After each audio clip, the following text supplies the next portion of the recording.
quando eu vejo as pessoas falando a Xuxa tem pacto com o diabo, eu falo, caraca, será que as pessoas dão tanto valor pro cara lá de baixo, achando que ele poderia ter esse poder todo de me dar tudo isso que eu tenho? O segundo pacto ela fez com a cabocla Hilarie. É o nome de um demônio, Hilarie. Desde que eu era menino, sempre houve um mistério muito grande entre a vida e a carreira de Xuxa. Uma história contada por muitos era que a música Hilarie de Xuxa era simplesmente um ritual a qual ela teria feito a uma espécie de Exum Hilarie. Era muito comum naquela época aparecerem pastores dizendo serem ex-pais de santo e que fizeram trabalhos para que Xuxa ficasse rica e famosa. Usted ha conocido de esta muchacha brasileira llamada Xuxa.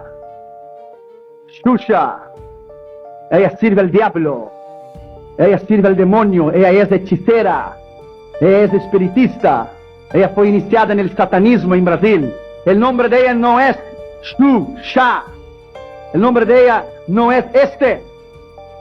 Xuxa, la sangre de Jesús está aquí.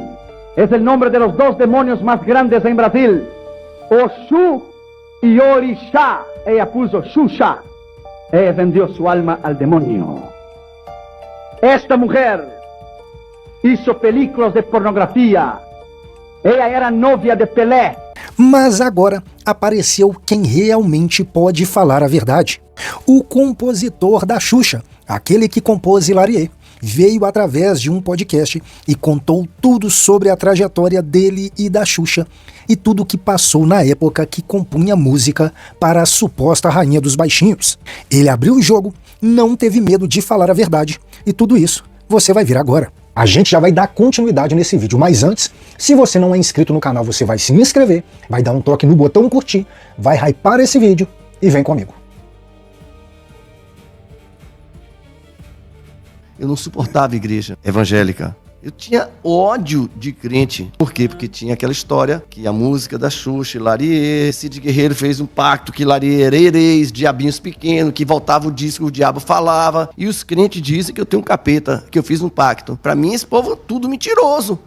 Eu posso dizer que foi uma luta muito grande a minha caminhada, porque meus pais, hoje eu entendo, hoje só literalmente eu entendo, eles queriam que eu estudasse, que eu tivesse uma vida como todo menino normal, adolescente, e fizesse faculdade. E eu era um cara que gostava de música. Minha coisa era esporte e música. E uma coisa que marcava muito era que, tipo assim, a gente estudava de manhã, meu pai chegava lá no quarto, ele pegava o dedo do meu pé e dizia, acorda, negócio de música é coisa de vagabundo. E esse negócio me marcava, porque eu dizia assim, rapaz, um dia você é artista, um dia essa história vai mudar. E com 15 anos de idade eu falei assim, só vou estudar para cumprir o que meus pais querem, mas minha meta vai ser música. Então eu com 15 anos de idade participava de festivais intercolegial e nesses festivais eu dizia, por aqui eu mostro que eu tenho talento para ver se alguém acredita e vou cumprindo tarefa durante esse tempo, frequentando escola, não era estudando. Uma coisa é estudar, outra coisa é frequentar a escola.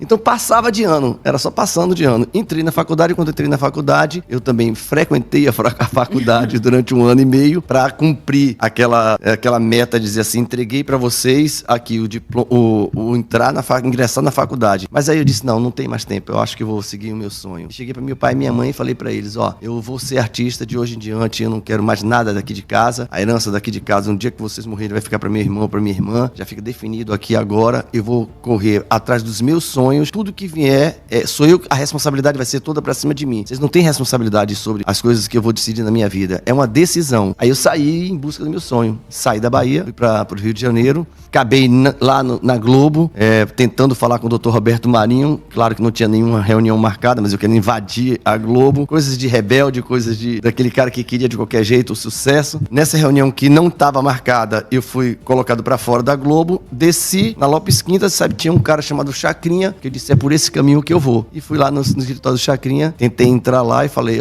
queria falar com o Chacrinha. O cara, quem é que quer falar? Eu digo, que é Cid Guerreiro, filho dele. Aí o cara falou, filho de quem? Eu digo, filho dele. Aí, maior cara de pau do mundo. O cara que tava na porta olhou pra mim assim e falou, você sabe quem eu sou? Aí eu disse, não. Ele falou, eu sou o filho de Chacrinha. Eu digo, ô, irmão! Só que não era, ele também tentando me barrar.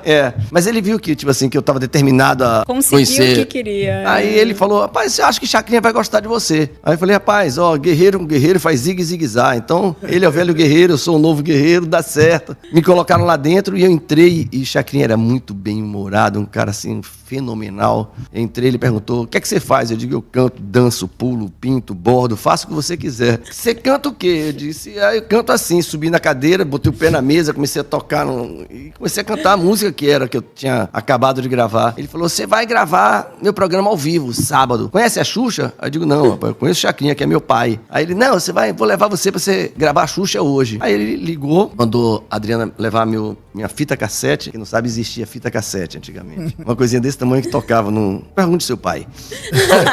Aí fui pra lá e cheguei lá na Marlene. A Marlene falou, você vai gravar o programa hoje aqui. A gente, Chacrinha me falou e... Você trouxe roupa? Eu disse, essa aqui tá boa não? Ela, não. Eu falei, não tá boa, só tenho essa roupa aqui. Não, porque eu falei, eu sou filho de Chacrinha. E eu brincando, né? Só que eu levava tudo na brincadeira. Aí ela falou, e sua música? Eu tirei uma fita cassete. Ela falou, você vai tocar na Globo de cassete? Não existe isso. Aí eu falei, mas no Chacrinha eu vou tocar ao vivo. Aí ela botou, que já tava programado pra fazer lá. E só tocava na Globo com fita 7,5. Que é um outro, pergunta ao seu avô que ele sabe. Marcaram pra eu fazer esse programa. Entrei lá e eu sabia que eu tinha uma única oportunidade. Fazer sucesso, ir pra Globo, ter oportunidade assim, não teria outro jeito a não ser eu chamar uma atenção assim que todo mundo... Quando eu entrei no programa, o Russo, que era um cara que tomava conta do palco, ele falou pra mim assim, olha, tem um X aqui no meio aqui, onde você tem que ficar focado aqui, as câmeras estão ali na frente, a iluminação tá toda montada pra cá, o público fica ali atrás na arquibancada, não pode sair daqui pra nada, a Xuxa vai entrar, ela vai falar com você, você vai dançar, e depois quando ela sair, você vai sair por esse portão aqui, e eu, tá certo, só fazer não, programa gravado meio ao vivo, aí digo, tá, beleza. Entrei, comecei a cantar, comecei a dançar, peguei a Xuxa, ela não entendia nada, e eu era as coisas de ritmos diferentes, aí eu rodei ela a primeira vez, quando eu rodei a segunda, que eu vi que ela começou a dar risada, eu digo, larguei ela e corri pro meio do público. Digo, agora eu vou mostrar o que eu sei fazer de trio elétrico. As câmeras viraram, o pessoal tentando virar a iluminação. Quando terminou a gravação, falaram, Cid, a Marlene falou pela suíte. Vem aqui na diretoria agora, na suíte agora. Eu digo, eita, perdi minha chance. Aí chegou lá dentro, ela falou, você tem disco? Eu falei, tá preso lá na Bahia. Ela falou, a partir de hoje eu sou sua empresária. Aí eu disse, pronto, mudou minha vida. Aí, uma coisa que eu nunca vou me esquecer, palavras gratidão a gente tem que levar sempre. Pedi um palmo no papel, assinei embaixo, falei, tá aqui, ó. Se você é minha empresária, pode escrever o que você quiser aqui, tá em sua mão. Ela pagou a minha dívida que eu tinha, a dívida era de 8 milhões, não sei o que lá, reais, sei lá, o nome da moeda. Ela fez um cheque de 10 tanto, mandou eu pagar, eu paguei, trouxe. E comecei a minha história. Aí ela pediu uma música pra Xuxa. E aí eu fiz Hilarie. E aí aquele sonho de um menino de 15 anos de idade começou a entrar numa história de um compositor de um dos hits que no primeiro ano virou um disco no Brasil, no Guinness Book, com uma das músicas mais vendidas para criança no mundo. Ali a história toda foi mudada. Aí o Cid Guerreiro, que era um menino sonhador, que música não levaria para lugar nenhum, estava conseguindo abrir um campo e um mercado na Globo, com uma música estourada já no Brasil e já com Guinness Book, entrando no Guinness Book. Aí o segundo ano, Marlene me pede uma música, eu faço Tindolelê, que virou um outro sucesso. Aí Hilarie entrou para gravar em vários países, entre idiomas e dialetos, virou praticamente o mundo inteiro cantando. E aí essa história foi cada vez mais me soberbecendo e eu não entendia o que era. Aí por que eu quero chegar nisso tudo aqui? Eu gosto de falar de um passado para mostrar o presente e a gente pensar no que é que pode acontecer no futuro das pessoas. Eu tive toda a fama que eu busquei, tive todo o sucesso que eu busquei, tive muito dinheiro, fui um cara milionário. O que é milionário? Ganhava mais de 1 milhão e não sabia o valor de dinheiro. Se eu dissesse, dá um dinheiro para comprar uma caixa de fósforo, eu tirava uma nota de 100 reais e dizia, isso aqui dá? Não sabia, porque dinheiro para mim era papel, era uma quantidade, um bolo de papel. As malas, a gente lidava muito com dólar na época. Alguns recebiam em dinheiro e eu gostava de receber em dólar para ficar com, tipo tio Patinhas, com cofres de coisa. E no auge da minha carreira, eu me peguei no auge da minha carreira, eu tinha 4 seguranças, 2 que todo mundo conhecia, 2 que a gente chamava de 0908, que era para cuidar dos nossos seguranças, porque era negócio de sequestro, essas coisas. E eu, com todo o dinheiro, toda a fama, todo o sucesso, eu não tinha felicidade. Eu não sabia o que era. Eu era prisioneiro justamente da minha fama, do meu sucesso, do meu dinheiro. Porque eu vivia dentro das suítes de hotel, com os seguranças na porta, saía para dentro da van, a van para dentro do show para o hotel para o avião, fazia show terça, quarta, quinta, sexta 2 shows, sábado 2 shows, domingo 2 shows, não tinha vida. Ninguém sabe o que é a podridão de um homem quando o homem começa a se ensoberbecer e ele começa a desvalorizar aquilo que ele almejou um dia. E eu passei por essa história toda. Só que eu não sabia. Eu achava que devolver o dinheiro era tipo assim, eu preservar a minha saúde e não pensava naqueles que estavam ali como fãs, como tietes, que queriam ver um show. Eu dizia, não, devolve o dinheiro, outro dia eu volto, arranjo uma agenda lá na frente. Cid não canta para 1.000, 2.000 pessoas. Mas nada disso me tocava. Onde é que eu enxergo tudo isso? Depois da mudança da minha vida, do resgate, que Deus me resgata e mostra assim, olha o que é que você era. E olha o que é que eu vou lhe transformar. Aí o que é que eu achava, o que é que eu pensava, que tipo assim, que como eu tinha o poder na mão, literalmente, que era o dinheiro, era o poder naquela época. Eu comprava tudo que eu queria. E então eu comprava momentos felizes. O que é comprar momentos felizes? Como eu não podia ter as festas, os lugares para ir, eu fechava os lugares, convidava as pessoas, todo mundo ia para lá e fazia uma festa do jeito que eu queria. Só que o que é ser amigo? Onde é que você descobre que você tem amigo? Você descobre que você tem amigo quando você não está mais bancando as coisas que aquelas pessoas interessadas naquela pessoa. Exatamente. Então, ali que você descobre tudo. O tempo foi passando, eu fui começando a pensar que no Brasil já estava pequeno para mim, porque já tinha alcançado tudo lá.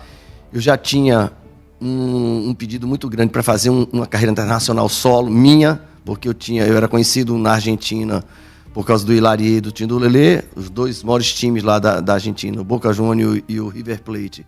Cada um tinha a torcida, a música do hino dos times. O Boca era Hilarie, o River Plate era Tindolelê. Então, no hispano já era conhecido em todo lugar. A música estourada no mundo, eu disse, rapaz, não quero mais gravar no Brasil, não. Aí disse, não, vou agora fazer minhas coisas independente. Juntou nessa época eu, Tim Maia e Lobão, e a gente não aguentava mais trabalhar com o negócio de gravadora. Vamos fazer coisas independentes. Tim Maia montou a Vitória Régia, o Lobão entrou fazendo os discos, os CDs de banquinha, e eu comecei a fazer minhas coisas independentes. E fui fazer minha carreira internacional. Aí gravei o primeiro disco lá na Argentina, do Obsession, e fiquei no top da Rádio Uno, que é a rádio principal de lá, primeiro lugar lá.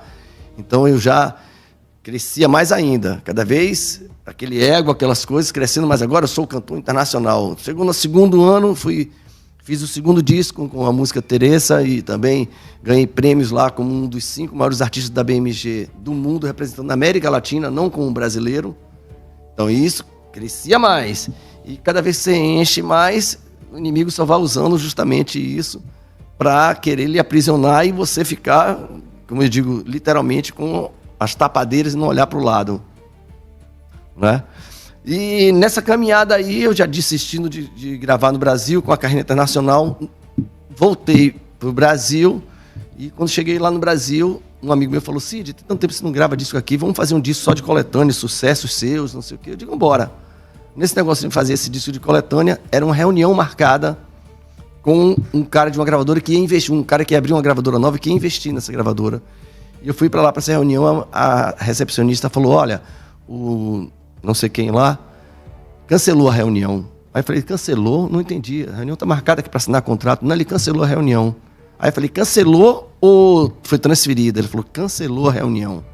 Eu saí de lá chateado, irado, e voltei pro hotel. Só que eu voltei, estava tão irado que eu voltei andando e correndo, e dizendo, rapaz, esse pessoal não vale nada, por isso que eu não gravo disco no Brasil, e não sei o quê, falando, murmurando. Quando cheguei no hotel, tinha um casal amigo meu, que eu não via há mais de 10 anos. E esse casal falou para mim, Cid, o que é que você vai fazer hoje à noite? Eu digo, rapaz, o que vocês quiserem fazer, eu faço. Bora para a igreja? Eu digo, bora. Eu não suportava a igreja evangélica.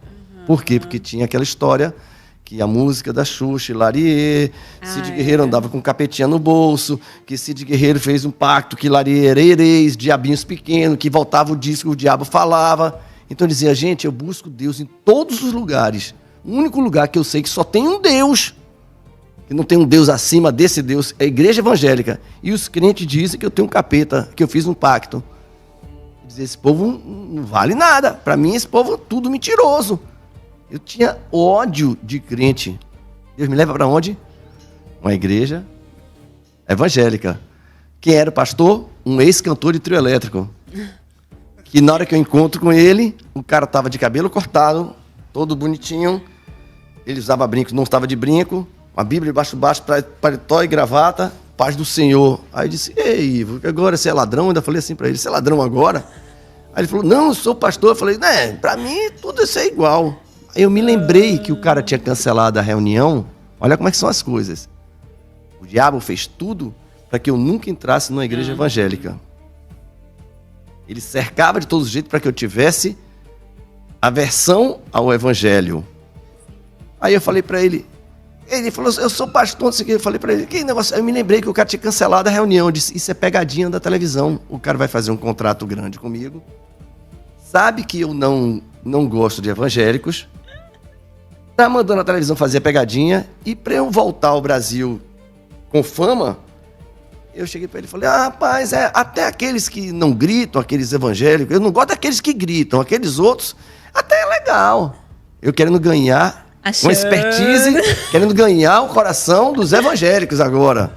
Olha o tamanho que eu digo assim, da malícia. Da malícia. Não, eu acho mau caratismo. Aí, eu tentando isso. Vambora. Onde é que é a igreja? Na casa de Xande e Carla. Xande do Harmonia do Samba e Carla do El Chan. Aí eu disse, é pegadinha. Por quê? Primeiro, o Ivo tá de cabelo cortado, cantor de trio elétrico, de paletó, dizendo que é evangélico, que é pastor. Sabe que eu não gosto disso. Vou pra casa de Xande e Carla. Encontro com Arnaldo e com Mônica, que eu não vejo há mais de 10 anos, que são de trio elétrico. Tudo tá armado aqui, isso é uma pegadinha. Fui pra casa de Xande e Carla. Quando cheguei lá, que eu entrei na casa de Xande e Carla, na casa dela, quando eu cheguei lá, sabe aquelas coisas de extintor de incêndio, não, de coisa para quando tiver incêndio dentro de casa, explodir. Fumaça, né? Sensor, Detector de fumaça. Sensor. E eu, sei lá, 20 e tantos anos de televisão, de Globo, eu conhecia tudo, né? Aí eu olhei e disse, tem uma câmera escondida ali, ali do lado tem outra câmera escondida ali. Eu só dizendo, estão preparando tudo. A sala cheia de gente, só tinha uma cadeira vazia no meio. Aí eu entrei, sentei no meio. Eu digo, olha, tem câmera ali, tem câmera ali, tem câmera aqui atrás. Fizeram a pegadinha perfeita. Aí começa o louvor. Eu vejo uma pequena nuvem do tamanho da mão de um homem, faz chover. Quando começou a cantar, as lágrimas começaram a descer. E eu não sabia o que era. E eu enxugava as lágrimas, o pessoal, glória a Deus. E eu com raiva, esse povo negócio de glória a Deus, eu chorando. Aí ele começou com a palavra. Aí ele chegou e falou assim, Deus bate todo dia na porta do seu coração. E ele coloca a maçaneta só pelo lado de dentro para que você convide ele para entrar. Se você nunca convidou ele para entrar no seu coração, chegou a hora de você abrir seu coração. E se você sabe que é com você que ele está falando, isso ele falando assim para a igreja, né? Você sabe que é você que está falando, levante a mão. E eu vi minha mão levantar sozinha. E eu fiquei com medo. Aí eu segurei meu braço. Aí quando eu segurei meu braço, o pessoal começou, glória a Deus. Aí eu fiquei com mais raiva ainda do pessoal. Eu dizia, gente, eu conheço isso de macumba, eu conheço isso de espiritismo, eu conheço isso de tanta coisa, isso é coisa do mal. E meu braço levantando. Aí eu, com medo, eu falei, Deus, se é você que está segurando minha mão, seguro de um jeito que aí eu nunca mais lhe largo. Mas tipo assim, pensando que eu estava num lugar de espiritismo, frequentei tudo isso, sabia? Eu era de dentro dos lugares, fui para tudo, macumba, candomblé, sexonuê, espiritismo, quimbanda, umbanda, todos os lugares eu buscava a Deus, mas nunca tinha tido literalmente experiência de estar na presença dele. Aí quando eu falei, se é você, seguro de um jeito que nunca mais eu te largo. Aí eu vi uma mão gigante pegar aqui assim por cima, assim, ó, cobriu a mão toda e me puxou e eu fiquei literalmente de ponta de pé. Aí eu falei, aqui, nunca mais. Aí pronto, ali foi a minha conversão mesmo. Digo, rapaz, não volto para trás de jeito nenhum.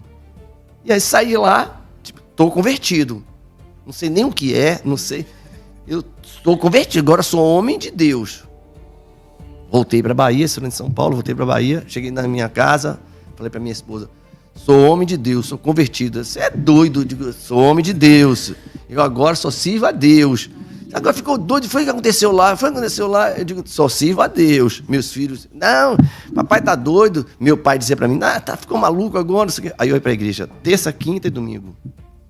Eu ia pra igreja. E meus filhos só querem saber de igreja. Bom, pra encurtar a conversa, eu ia pras igrejas e ficava nas igrejas sentado no banco, as pessoas me chamando para eu ir para o altar, para dar testemunho, para louvar. E Deus dizia, não, meu filho, eu quero você sentado. Passei 3 anos do início da minha conversão sem subir no altar. Deus não permitia eu subir no altar. Aí até que Deus falou assim, de hoje em diante, sua boca é minha boca, seu instrumento é meu instrumento e eu vou te usar. E eu falei, não é Deus que está falando comigo. Se Ele não deixa eu subir no altar tanto tempo, por que é que Ele vai me usar agora? Né? Por que você está falando isso? Ele falou, faz prova de mim. Eu fechei minha Bíblia, abri, coloquei o dedo com os olhos fechados e disse, então fala, porque eu vou largar cachê, eu vou largar tudo, eu quero que você me confirme, que é você que vai me sustentar. Ele falou, então olhe e leia. Quando eu tirei o dedo que eu vi, eu estava no livro de Isaías 41:10, fala assim, não temas, eu sou contigo, não te assombres, eu sou teu Deus. Eu te fortaleço, eu te sustento, eu te ajudo com minha destra fiel. Ali eu disse, pronto, ali era a história da minha vida mudada. Olha só como é que faz. Eu digo que eu tenho testemunho em todas as áreas. Eu tenho testemunho na área de família, eu tenho testemunho na área de saúde. Eu ia ficar cego dos 2 olhos e Deus me curou. Esse negócio de família, quando deu 3 anos, a gente lá em casa, a gente tinha muita discussão, muita briga, eu e minha esposa. A gente diz assim, gente, como é casamento? Eu não sei o casamento dos outros, mas a gente tipo assim, nunca escondeu nada. A gente sempre foi transparente em tudo. Quando a gente estava mal, todo mundo sabia que estava mal. Quando estava bem, não tinha aquele negócio de chegar na igreja e fazer de conta. Não, aqui na igreja tem que ser bonitinho, porque as pessoas vão olhar. Não tinha esse negócio. Então, eu achava muito que eu era o melhor cara do mundo, que eu era o paizão, o maridão, que eu era muito bom para fora e para dentro de casa. Entendeu? E Deus queria justamente tratar o quê? Tratar os dois, para que na caminhada nós viéssemos ser literalmente um. Passamos quase 2 anos separados, 1 ano e 10 meses mais ou menos separados. Mas Deus tinha feito uma promessa para mim. Ele falou, eu vou te usar. Eu falei, como é que você vai me usar? Eu separado, ele falou assim, não, eu cuido de sua casa e sua parentela. Eu confiando na palavra dele, mais uma vez eu disse, então tá certo, pai. Então você cuida de minha casa, minha parentela e eu vou. E eu fui caminhar para começar a ministrar. Eu ia para os lugares, colocava a Bíblia e as pessoas chegavam e diziam, posso sentar aqui? Eu dizia, não, minha esposa está chegando. Aí, isso, 1 ano, 6 meses, 1 ano, aí eu virei gozação na igreja. Ei, tá separado, todo mundo sabe que tá separado e não deixa ninguém sentar ali do lado. Aí vinha insistir e dizia, não, minha esposa está chegando. Aí eu comecei a ter profetadas. Eis que te digo, aqui na igreja, Deus levanta a sua varoa. Quando vinha botar a mão na minha cabeça, anos 3, vieram botar a mão na minha cabeça. E olha, eu sempre fui firme nas coisas que Deus fala comigo. Quando Deus fala comigo, eu não ouço nada. Deus falou, eu não ouço nada. Vinha botar a mão e dizer, não. O Deus que eu sirvo não é o mesmo Deus que você serve, não, irmão. Porque Deus falou que Ele garantia que essa aliança não era para eu tirar do dedo. Que Ele está segurando a minha família. E minha esposa está chegando. Quem é sua esposa? Minha esposa, André, ela está voltando. Vocês vão conhecer. Calma. Não vamos conhecer, todo mundo sabia quem era. Eu dizia, não era que minha esposa está chegando, não. Ela está voltando, é a Andréa. Ela vai chegar daqui a pouco, ela vai entrar aqui. No meio do culto, ela vai entrar aqui sentada do meu lado. Deus não me separou. Eu tinha segurança disso. Depois de 1 ano e 10 meses, quase 11, Deus fala para mim, meu filho, pela sua fidelidade a mim, eu estou lhe dando um maná. Você vai voltar para o Ceará. E aí eu voltei para o Ceará. Cheguei lá no Ceará, André não teve ninguém, eu não tive ninguém. A gente teve 2 vidas longe um do outro, mas, porém, unidos. E aí, depois desse tempo, a gente volta ao casamento. Agora imagine aqueles que disseram, eis que te digo, ver a gente voltando, depois de 2 anos, entrando nas igrejas, eu e ela, e eu olhava e dizia, tá vendo que eu falei, minha esposa ia chegar? Deus, quando promete, Ele não falha nunca. O tempo Hoje de são Deus não é quantos igual. anos de casados hoje? 33 anos. Graças a Deus. Eu digo que eu sempre digo em todo lugar. Tenho a mulher mais linda desse planeta. Tanto que o nome de minha mulher, você procura no meu telefone. Como é o nome de sua mulher? Está escrito lá, presente de Deus. Não tem o nome de Andréa. É escrito presente de Deus. Por que presente de Deus? No dia que eu tiver chateado com qualquer coisa, que eu quero falar alguma coisa para ela, que eu pego o telefone, peraí, que eu olho, presente de Deus. É a melhor coisa que Deus me deu, foi isso aqui. Então, tipo assim, presente não tem melhor coisa no mundo. Deus me deu a melhor mulher. Deus me deu a melhor mãe, a melhor companheira. A gente tem 2 filhos lindos, maravilhosos, Andressa e o Kim. Temos um netinho, o Benjamin. A gente tem uma família linda, maravilhosa. E por que é que a gente passou por tudo isso? Aí eu digo, por que é que a história do passado é legal? A história do passado é legal porque você vê os seus erros do passado para você construir isso de alicerce para um prédio que você levanta em cima. Você sabe onde você errou, você sabe onde você... Ah, Cid, você não erra mais? Não, todo mundo erra. Mas qual é a diferença? Hoje em dia eu vigio muito mais tudo que eu faço e tenho certeza que todo dia, na hora que eu me acordo, eu digo, pai, nem sei o que eu fiz. Acabei de acordar, mas já quero pedir perdão a você por qualquer coisa que eu desagradeça seu coração. Porque a gente desagrada o coração de Deus, não é? Se você chegou até o final desse vídeo, é muito importante a sua opinião. A minha gratidão a você. Se inscreva em nosso canal, ative o sininho, coloque para receber as nossas notificações. Esse é o M.Gospel e eu tô te esperando aqui no próximo vídeo.